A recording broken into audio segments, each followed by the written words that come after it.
Comme d'habitude, on va voir ce qui se passe sur le S&P 500. Ça recule très légèrement. On est toujours au-dessus des 5800 points.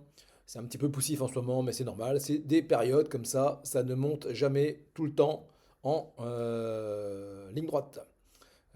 Donc ce que je voulais vous montrer, c'est la performance donc, depuis hier, la performance depuis un an, 22%, et puis on va aller sur l'ETF qui va reproduire la performance à la hausse ou à la baisse. Alors, on voit que depuis hier, ça a baissé de 0,25, mais depuis un an, on est donc juste en dessous de 30% de performance.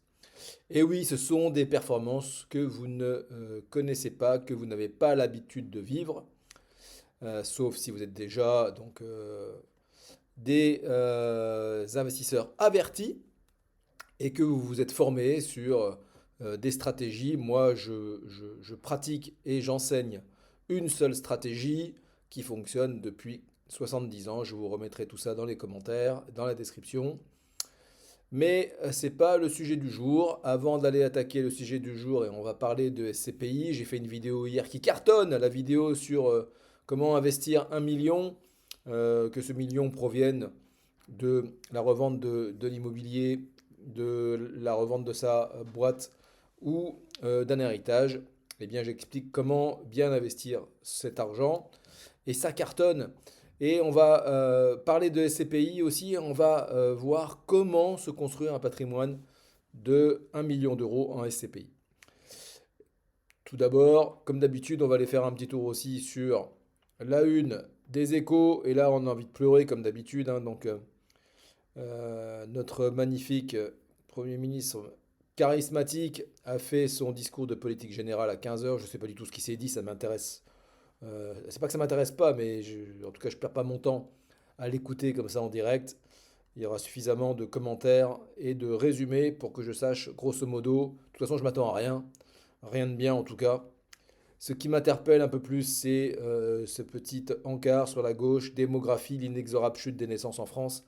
Mais moi, comme je comprends les jeunes aujourd'hui, mais comment on peut avoir envie de construire quelque chose de positif et d'avoir des enfants en ce moment en France? Et ce matin, je réfléchissais, je fais du yoga, et ce matin au yoga, j'avais des, j'avais des pensées un peu bizarres, en tout cas pas là où elles auraient dû être. Et je me disais quand même, pour faire des enfants en France aujourd'hui, il faut être très courageux. Et je me suis dit aussi que je me suis toujours promis de ne jamais quitter mon pays, mais depuis quelques semaines, il est en train de se passer des choses en France. C'est-à-dire que je commence à avoir honte en fait du gouvernement et de notre président de la République. J'ai honte de la manière dont la France est gouvernée, de l'image qu'on donne. On est en train de s'écrouler, on est en train de sombrer. Tout ce qui faisait nos valeurs et nos forces est en train de disparaître. Et il n'est pas exclu un jour que, voilà, ce que je me suis dit ce matin au yoga, que je quitte la France. Voilà. Mais voilà, c'est un petit peu, c'est pas le sujet du jour, mais je voulais vous livrer cette pensée un peu bizarre. Jamais j'aurais pu penser que je me dirais ça un jour. Mais ils sont tellement mauvais, ils finissent par nous dégoûter. Et on fera pas mal de vidéos d'ailleurs. Je vous ferai des vidéos sur les investissements et les placements qui vous éloignent le plus possible de tout contact avec l'État français. Vous allez voir que c'est possible d'investir son argent donc de manière à ce qu'il n'y ait plus de lien ou quasiment plus aucun lien avec la France, avec l'État français, avec la fiscalité française. Alors c'est très compliqué, hein, mais c'est quand même possible. Sur les échos, sur l'onglet patrimoine, on va aller voir que ben voilà, hein, donc c'est toujours le même sujet. On va aller taxer les plus riches, les 4000 familles les plus riches, on va aller les taxer parce que pour l'instant, nos politiques sont incapables d'aller tailler dans le mammouth, d'aller voir eux-mêmes quelles sont les pistes d'économie. Et sérieux, il y en a, hein. Il y en a énormément.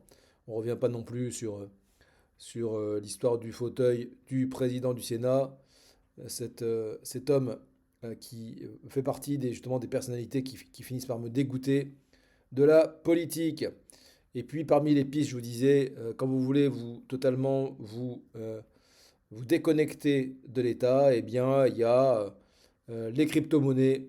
Donc, il y a un article, on pourra y revenir si vous le souhaitez, qui va vous expliquer comment bien investir en 2025, les cyclés. Et là aussi, j'ai pas mal de conseils à vous donner. Je me suis formé en crypto-monnaie en 2019, juste avant le Covid. Et depuis, enfin, à ce moment-là, j'ai déjà compris que c'était un sujet incontournable, qu'il fallait en avoir un peu dans son patrimoine. Et puis aussi, c'était une manière de comprendre le sujet au lieu de dire et de répéter les mêmes choses que tout le monde. Les crypto-monnaies, c'est risqué, c'est le casino, on peut tout perdre, etc. Ça, c'est un discours généralement quand on n'y connaît rien sur le sujet. Mais donc voilà, les blockchains et les cryptoactifs, c'est un sujet majeur aujourd'hui. Les institutions, les États investissent dedans. Et donc ça fait déjà trop longtemps que je parle, on n'a même pas commencé le sujet sur les SCPI. Allez, on y va et je vais vous expliquer aujourd'hui comment on va se construire 1 million d'immobilier en 10 ans sans rien faire. Alors ça c'est un titre et dans la vie, c'est vrai pour tous les sujets, il faut se donner une vision et passer à l'action. Donc quand je vous dis construire 1 million d'immobilier en 10 ans, vous allez voir que si on le fait en 8 ans, bah, tant mieux. Si vous le faites en 10 ans, tant mieux. On aura respecté l'objectif de départ. Et on peut aussi très bien le faire que en 15 ans. Voilà. Alors quand je dis sans rien faire, c'est sans aucune gestion, hein, parce que bien sûr, il y aura des actions à mener. On va voir ça ensemble. Alors la première étape, et quand je suis en rendez-vous, eh bien, j'ai pas mal de clients qui viennent me parler de leur volonté d'investir dans les SCPI. Je me rends compte que j'ai oublié de mettre le micro, j'espère que le son n'est pas trop faible. Donc, ils veulent investir dans les SCPI, ils arrivent avec 10 000 euros, ils me disent bah, Stéphane, je voudrais acheter 10 000 euros de SCPI en direct, et puis faire un petit versement de 50 euros, 100 euros par mois sur les SCPI pour me construire de l'immobilier. J'en ai ras-le-bol, j'ai pas envie de faire du locatif avec toutes les contraintes et les soucis que ça comporte. Eh bien, je leur explique que au lieu d'investir en direct avec ces 10 000 euros, eh bien, on va faire un prêt. On va plutôt donner ces 10 000 euros à la banque en apport et on va faire un prêt de 100 000 euros. Et c'est ce qu'on appelle le levier du prêt. Quand on parle de levier, on passe de 10 000 à 100 000. C'est quand même pas mal. Cet argent, vous ne l'aviez pas, la banque vous le prête. Et vous commencez à le rembourser dès le premier mois. La partie capitale que vous remboursez, quand vous faites votre remboursement, quand votre mensualité est débitée depuis votre compte en banque, il y a une partie capitale qui est remboursée. C'est pour vous le capital, dès le premier mois. Alors cet argent, ce n'est pas le vôtre. Vous vous rendez compte ce que c'est que le levier du prêt. OK? Donc, comment on va faire? Donc, on va commencer par la première année. Et puis, donc 10 000 euros d'apport. Je vais vous montrer juste à côté hein, la petite simulation. Donc, au bout de 25 ans, donc si vous faites ça tous les ans, eh bien, vous allez donc avoir 1 million d'euros. Et au bout de ces 25 ans, vous allez avoir deux options. Soit vous revendez, et là, vous allez profiter de vos 100 000 euros, hein, investi la première année. Et quand, petite parenthèse, petit clin d'œil, je vous ai marqué à vous le private equity, hein, donc je rappelle que j'ai fait suffisamment de vidéos, c'était dans la vidéo sur le million d'euros hier, comment investir 1 million d'euros. Le private equity, c'est le placement premier, numéro un que je ferais si j'avais au minimum, on va dire 300 000 euros de patrimoine financier. Eh bien, le ticket de 100 000 euros minimum pour le private equity, vous l'avez, et vous pourrez y aller. Eh bien, soit sinon vous les gardez, c'est pas ce que je conseille, hein, parce que garder de l'immobilier dans son patrimoine, on sait que même si vous avez, et je vous aurais orienté sur des CPI européennes, vous allez quand même vous faire matraquer par les impôts. Donc soit vous les gardez et vous encaissez 6% à vie, donc voilà 6 000 euros par an à vie. Quand je mets 6%, effectivement, aujourd'hui la majorité, c'est une grave erreur, c'est surtout pas la majorité, la moyenne c'est 4,5, mais donc une bonne partie des CPI, et comme par hasard ce sont les plus solides, délivrent entre 5,5 et 6%. Les plus récentes arrivent à aller au-delà, mais c'est pas du tout prudent de faire des calculs à 7 ou 8%. Voilà, donc la contrepartie de cette tranquillité, eh bien, donc sans rien faire, effectivement, c'est l'effort d'épargne que vous allez avoir. Vous allez avoir un effort d'épargne d'environ 140 euros pour 100 000 euros empruntés. On va faire j'ai fait une simulation pour vous juste après, mais on va avant tout, avant de passer à cette étape-là, on va prendre l'étape 2 ensemble. Et donc, si vous avez réussi à sortir 10 000 € donc, en année 1 et que vous arrivez à économiser 10 000 € chaque année, bah, si vous épargnez, hein, donc les Français sont champions du monde de l'épargne, sauf que ils font partie des bonnets d'âne pour les investissements. Donc là, si vous arrivez juste à optimiser la manière dont vous transformez votre épargne, eh bien, vous allez aller chercher ces 10 000 € tous les ans et vous pourrez renouveler cette opération. Et au bout de 10 ans, bah, vous aurez construit ce fameux million d'immobilier en SCPI qui va vous rapporter, comme je l'ai indiqué, donc 6% net de charges et de taxes avant impôt. Et donc, j'ai envie de dire, voilà, 5% net de tout. On parle souvent de net-net. Ça dépendra donc surtout de votre profil fiscal. Alors ça, c'est une vision, c'est une idée que je vous donne, d'accord? Il ne s'agit pas de l'interpréter à la lettre, mais si c'est, je vous le redis, si c'est pas fait en 10 ans et que ça se fait en 20 ans, eh bien c'est pas grave. Vous l'aurez au moins construit, ce patrimoine, en 20 ans. Et donc je sais que ça sera très dur et très compliqué, ça sera ça la clé, euh, c'est d'avoir le prêt à chaque fois, hein. Donc vous allez rapidement arriver à votre taux d'endettement. Pour les CPI, on arrive à avoir du 40% de taux d'endettement. Mais après, quand on a atteint le taux d'endettement, il y a une époque, on pouvait, c'est encore possible, mais c'est devenu très compliqué, faire financer en SCI à l'IS.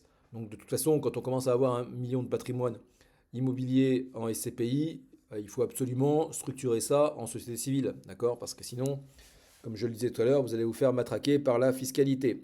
Et généralement, d'ailleurs, quand on en arrive à ce niveau-là, on a une société civile, donc à l'IS pour les CPI, et puis à côté de ça, on a une société civile professionnelle pour toute la partie financière, et puis au-dessus, on a cette fameuse holding qui va venir, donc un peu la société mère, qui va venir un peu vous permettre de vous distribuer des revenus qui sont défiscalisés. Mais ça, c'est un autre sujet, c'est ce qu'on sait faire aussi chez Axiplus Patrimoine. Voilà, donc les CPI permettent donc de vous constituer un gros patrimoine. Rapidement, c'est relatif, hein, donc 10 ans, c'est pas rapide déjà, hein, donc c'est le début du long terme. Et puis si vous le faites en 12 ans, 15 ans, 20 ans, et ben, effectivement, ça sera plutôt du long terme. Mais facilement oui, je viens de vous le dire, la seule énergie que vous allez dépenser, c'est d'aller chercher les prêts auprès du banquier. Mais ça, je vous y aiderai. Et donc en utilisant deux leviers, le levier du prêt, donc principalement, et aussi le levier du taux. Combien de clients j'ai en rendez-vous qui ont investi dans l'immobilier Pierre et qui n'ont fait aucun calcul de rentabilité, et quand je le fais avec eux, ils découvrent qu'ils sont en dessous de ce qu'ils pourraient avoir en SCPI sans avoir rien du tout à gérer. Hein, donc combien j'en ai, c'est très régulier. Les Français adorent l'immobilier, ils adorent le locatif. Et malheureusement, c'est souvent mal exécuté, mal mis en place. Je ne peux pas leur en vouloir parce que moi-même, lorsque j'ai commencé, déjà c'est très bien, ils ont eux-mêmes, ils ont construit quelque chose, ils sont passés à l'action. Et moi-même, quand j'ai commencé dans l'immobilier, j'ai commis ces erreurs. Donc bah, mon travail, c'est de vous aider à ne pas les commettre, c'est de vous mettre tout de suite sur le bon rail et de vous faire pousser droit, comme on dit. Je disais avec un jeune client qui m'a appelé tout à l'heure, si tu commences, il avait 24 ans, si tu commences droit et vite, tu vas aller très haut, beaucoup plus haut et beaucoup plus vite que celui qui commence de travers. Voilà, et moi je suis le tuteur. Donc, et au pire, j'ai fait une petite mention, hein, parce qu'on va me dire, ouais, mais les rentabilités, ça diminue. Eh bien oui, au pire, si le rendement locatif baisse, eh bien, vous allez peut-être passer de 6 à 5% une année ou plusieurs années. Ça peut aussi monter, hein, mais vous n'aurez toujours rien à gérer. Vous aurez juste un effort d'épargne qui peut augmenter certaines années. Je l'ai dit, ben, vous avez remarqué une chose, c'est du long terme, il n'y a aucune magie. Il faut juste comprendre les investissements, être convaincu par les CPI, comprendre qu'on va aller uniquement sur les CPI qui sont extrêmement solides en gestion. Je vous avoue qu'aujourd'hui, j'ai envie de faire quasiment exclusivement que du quorum. Voilà. C'est de plus en plus ce que je ressens. Donc vous pourrez faire comme moi ou pas faire comme moi lorsque vous passerez à l'action dans vos SCPI. Mais moi, maintenant, c'est quorum 100%. Voilà, donc ça, c'était le petit tuto donc, pour comprendre comment on arrive à faire 1 million d'immobilier en 10 ans. Et puis chaque année, qu'est-ce qu'on va faire? Bah, vous allez venir me voir et on va faire une simulation. Donc là, j'ai appelé, alors c'est pas monsieur et madame Million encore, hein, parce que c'est le premier 100 000 la première année, on en est seulement à 100 000. Donc c'est monsieur et madame 100 000, ils sont mariés, ils ont 60 000 euros net imposables au niveau des revenus, donc ils ont deux parts, ils n'ont pas d'enfants, et ils sont dans la TMI 30%, c'est voilà, la TMI, le niveau de TMI habituel, donc moyen que j'ai en rendez-vous. Parfois, à la marge, les TMI à 11%. Aussi, à la marge, les TMI à 41, 45. Pourquoi? Parce que souvent, les TMI 40 41, 45 que j'ai en rendez-vous ou au cabinet, ils font plus d'immobilier. Ils font plus de SCPI. Ils sont sur autre chose. Hein, donc ça, les autres choses, j'en ai parlé hier. On en parlera dans une autre vidéo. Donc, la durée de la simulation que je vais faire avec vous, c'est 25 ans. Alors ça, c'est le simulateur de Perial. D'accord? Donc bien évidemment, je ne peux pas choisir toutes les SCPI, je ne peux choisir que les SCPI de chez Perial. Et donc les chiffres que l'on va découvrir, j'ai choisi PFO parce que c'est la plus performante chez eux. C'est une SCPI avec laquelle je continue de travailler de temps en temps. Mais PFO est à 880 euros, c'est le prix de la part. Elle a plus de 25 ans, elle a baissé le prix de sa part en 2022. Donc voilà, je pense que la correction a été faite chez Perial et c'est toujours une bonne idée d'aller la voir et d'en mettre un petit peu dans son portefeuille. PFO distribue, vous le voyez là, 5,7 en 2023. En 2024, ils ont annoncé 6%. Hein, donc ça fait partie des niveaux de distribution de dividendes dont je vous parlais dans la théorie. On est bien sur un montant de 100 000 euros, ça représente 113 parts, et quand voilà, on arrive quasiment aux 100 000, 99 940. Ça aussi, à chaque fois, je le modifie, je le descends à zéro, parce qu'on nous met à chaque fois 1% de revalorisation de loyer et 1% de revalorisation de prix de la part par an. Donc ça, on voit bien que c'est pas du tout prudent. Donc je préfère mettre à zéro, et si le prix de la part augmente, tant mieux. Si le prix du loyer également augmente, eh bien, ça vous permettra d'avoir un effort d'épargne encore moins important. On va acheter, donc surtout, je coche jamais, hein, je vous le répète, je ne travaille jamais les CPI au comptant, il y a largement mieux à faire. Donc on va cocher à crédit, les 10 000 euros d'apport, on va les répartir de la façon suivante. 7 000 euros en apport donc pur, pour venir diminuer la mensualité. Vous le voyez, on est toujours sur des niveaux de taux qui sont forts, hein. Donc sur les CPI, c'est difficile, voire impossible d'avoir moins. En ce moment, il y a des acteurs comme AXA Bank qui proposent du 3,5, mais il faut mettre 20% du montant investi. Donc ça veut dire qu'il faudrait mettre 20 000 euros sur des produits de chez AXA. Et sincèrement, je ne suis pas convaincu encore. Donc j'ai des rendez-vous avec eux au cours de l'année. On verra bien ce qu'ils proposent. Mais je ne suis pas convaincu sur l'opportunité de mettre. Ça veut dire qu'il faut déjà avoir 120 000 à disposition. Hein, et ce n'est pas toujours le cas pour mes clients. Donc on est à 4,9. C'est du prêt assimilé conso. C'est pour ça que les taux d'assurance sont moins importants. En moyenne, on est à 0,10. La durée du crédit, eh bien, je vais toujours chercher le maximum, hein, parce que si vous mettez 15 ans ou 20 ans, eh bien, vous allez vous tirer une balle dans le pied. Et quand je vous dis qu'il faut réaliser une fois par an 100 000 euros sur 10 ans, eh bien, c'est déjà suffisamment compliqué. Si vous mettez 15 ans, vous allez faire ça la première année, la deuxième, la troisième, et puis terminé, quoi. Donc, on est bien sur 25 ans. Et puis, les 3 000 euros de frais de dossier, c'est pas pour moi. Je vous rappelle que moi, je suis rémunéré par la société de gestion en direct. C'est pas vous qui payez. Hein. Donc, pour avoir effectivement, ça c'est aussi important de l'appuyer, 100 000 euros d'investissement, vous avez juste à sortir, au minimum, ça serait 3 000 euros, c'est le salaire du courtier. C'est un travail de chien, courtier. Je vous assure, c'est pour ça que je ne le fais pas. C'est un travail de chien. On est dans les papiers et on monte des dossiers toute la journée, on court après les clients. Je ne voudrais pas le faire. Donc ça, 3% du montant investi, c'est la rémunération du courtier. Et donc la simulation donne les chiffres suivants. On est donc, comme je vous l'ai dit, sur les chiffres que vous connaissez. Et ça, ce qui va vous intéresser, c'est ça. Effort d'épargne moyen après impôt, 139 euros par mois. Voilà, donc je vous disais 140 donc pour 100 000, eh bien, fois 10, ça vous fait un effort d'épargne d'environ 1400 euros tous les mois. Alors il faut les avoir, hein, donc, mais quand on commence à bien gagner sa vie, et au lieu parfois, moi l'immobilier m'a coûté à un moment donné plus que ça chaque mois, hein. Il faut bien vous le mettre en tête, hein, donc euh, c'est de l'endettement pour investir dans des actifs et donc avoir un effort d'épargne moyen, eh bien c'est la contrepartie, je vous l'ai dit, de la tranquillité et du zéro gestion. Donc sur 25 ans, si vous gardez, vous allez avoir 450 euros par mois de revenus complémentaires. Et on est sur un TRI sans fiscalité à 6,06 et avec fiscalité à 4,39. Une fois de plus, là je vous rappelle que on est sur PFO. PFO, ils sont à 40% Europe, hein, donc on est loin des 100% Europe. C'est pour ça que le TRI prend un gros coup de semonce là quand on intègre la fiscalité française, bien évidemment.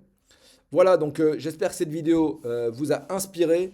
Si vous avez envie de passer à l'action, eh bien, prenez contact avec moi. On fera une simulation personnalisée, adaptée à votre profil, à votre situation et à vos objectifs. Likez la vidéo, partagez-la et surtout abonnez-vous si ce n'est pas le cas parce que trop de gens encore consomment mes vidéos et tant mieux, je vous en remercie.